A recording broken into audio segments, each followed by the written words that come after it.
మొట్టమొదటిసారిగా అనకాపల్లి జిల్లాలో 29, 30 తేదీల్లో ఉత్సవాలు జరగనున్నాయి. పరవాడ మండలం ముత్యాలమ్మపాలెం సముద్ర తీరంలో అనకాపల్లి ఉత్సవ కార్యక్రమాన్ని ఘనంగా నిర్వహించనున్నారు. ఈ సందర్భంగా ఉత్సవ ఏర్పాట్లను పరవాడ మండలం జనసేన పార్టీ ఇన్ఛార్జ్ పంచకల ప్రసాద్ పరిశీలించారు. ప్రజలందరూ ఈ కార్యక్రమంలో పాల్గొనే ఉత్సవాలను జయప్రదం చేయాలని నేతలు కోరారు.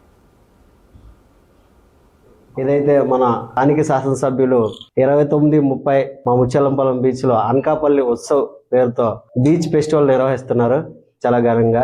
ఫస్ట్ ఆఫ్ ఆల్ మన శాసనసభ్యుల వారికి, అలాగే మన పార్లమెంట్ సభ్యులు సీఎం రమేష్ గారికి మా గ్రామ పంచాయతీ తరఫున ప్రత్యేక ధన్యవాదాలు. చాలా రోజుల నుంచి మా బీచ్ పర్యాటకంగా డెవలప్ అవ్వాలని మా నాయకులందరూ చాలా వినతిపత్రాలు ఇచ్చి ఉన్నా. 2001లో ఆ రోజు చాలా పెద్ద ఏళ్ళలో చేశారు. కానీ సో ఇప్పుడు మాకు ఒక 20 సంవత్సరాల తర్వాత మళ్ళీ మా బీచ్ని పర్యాటకంగా డెవలప్ చేయడానికి అన్ని విధాలుగా ప్రభుత్వం తరపున మన శాసనసభ్యులు ముందుకు తీసుకెళ్లారు. ఇటువంటి పర్యాటక కార్యక్రమాలు జరగడం వల్ల మా మత్స్యకారులకు మరిన్ని ఉపాధి అవకాశాలు పెరుగుతాయి. అలాగే ఈ బీచ్ ఫెస్టివల్లో ఈ 2 రోజుల్లో చాలా ఘనంగా వాళ్ళకి బీచ్లో ఒక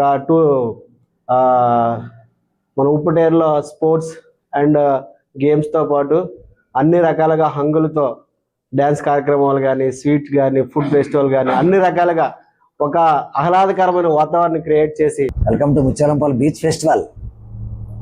ఈరోజు మిమ్మల్ని అందరినీ ఎందుకు పిలిపించామంటే మన అందరి ప్రీతమ నాయకులు, పెందుర్తి శాసనసభ్యులు గౌరవనీయులు శ్రీ పంచకాల రమేష్ బాబు గారు కృషి ఫలితంగా జిల్లా యంత్రాంగాన్ని ఒప్పించి విశాఖ ఉత్సవాల్లో భాగంగా ముత్యాలంపాలెం కూడా బీచ్ ఫెస్టివల్ పెట్టాలని